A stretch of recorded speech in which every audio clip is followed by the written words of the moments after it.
All right, today we're going to unpack a pretty dramatic story.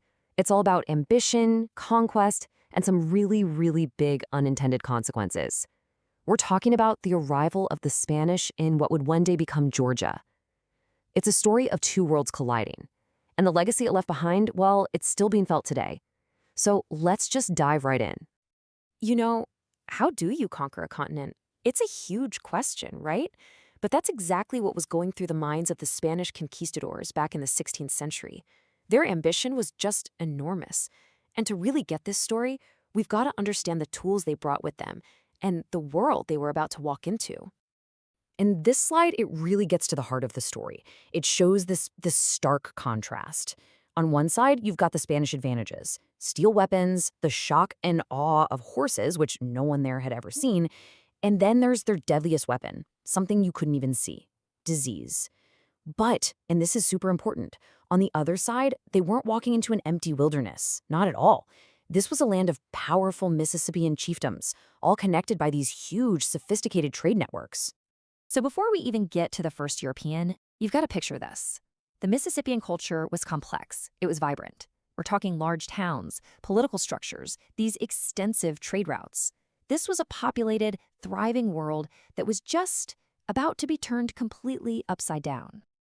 And the guy who lit the fuse? That would be Hernando DeSoto. Back in the 1540s, he becomes the first known European to march right through Georgia.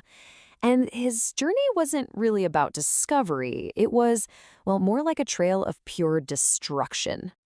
So what was driving a guy like this? It's the classic motivation, right? You've probably heard of it, the 3 Gs. God, the mission to spread Christianity.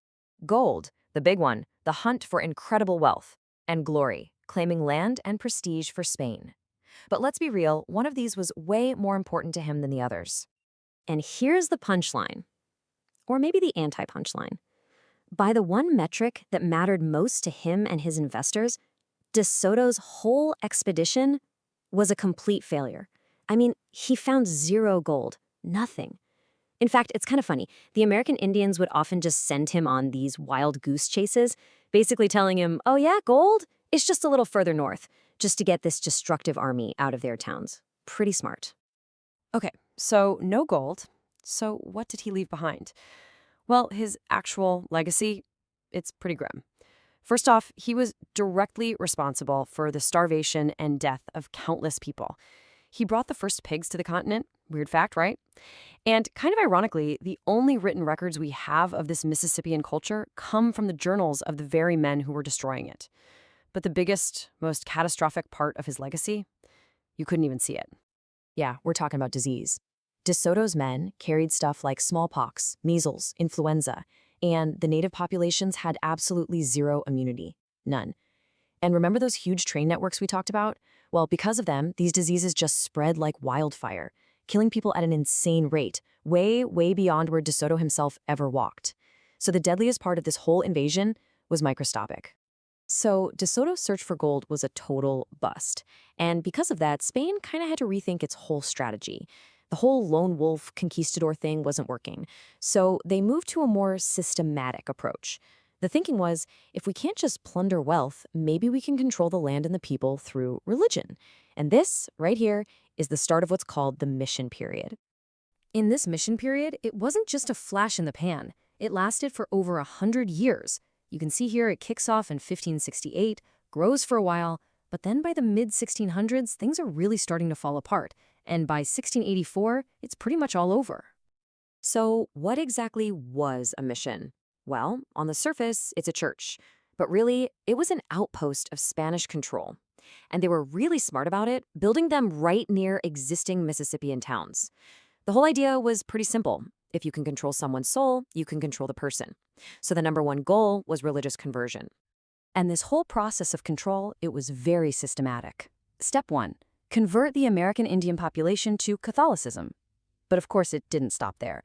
Step 2, get them to embrace the Spanish political system, swear loyalty to some king thousands of miles away. And then the final step, economic control. They made all the unmarried native men work as forced labor in Saint Augustine. You can imagine how that just completely wrecked their own society. But here's the thing about a system like this, one built for total control, it was actually super fragile. I mean, it created a ton of resentment, and it wasn't happening in a bubble. A perfect storm of problems, both inside and out, just started to tear the whole thing apart. You can see here the Spanish were getting hit from all sides, literally. From the inside, you had the American Indians themselves, who were resisting all these cultural changes and the forced labor. Then from the north, you've got the British colonists, who were stirring up trouble and arming other native groups to go raid the missions. And as if that wasn't enough, from the sea, you had pirates, just straight-up pirates, attacking the coastal missions and causing chaos. And it all just exploded in 1 year, 1684. There was one final, devastating pirate raid that was basically the last straw. It forced the Spanish to completely abandon the coast, pushing the last of their converts down into Florida. And just like that, the Spanish mission period in Georgia was over.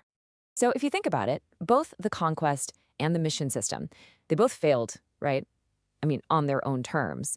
The Spanish got pushed out, but does that mean they just packed up and left no trace? Oh, not at all.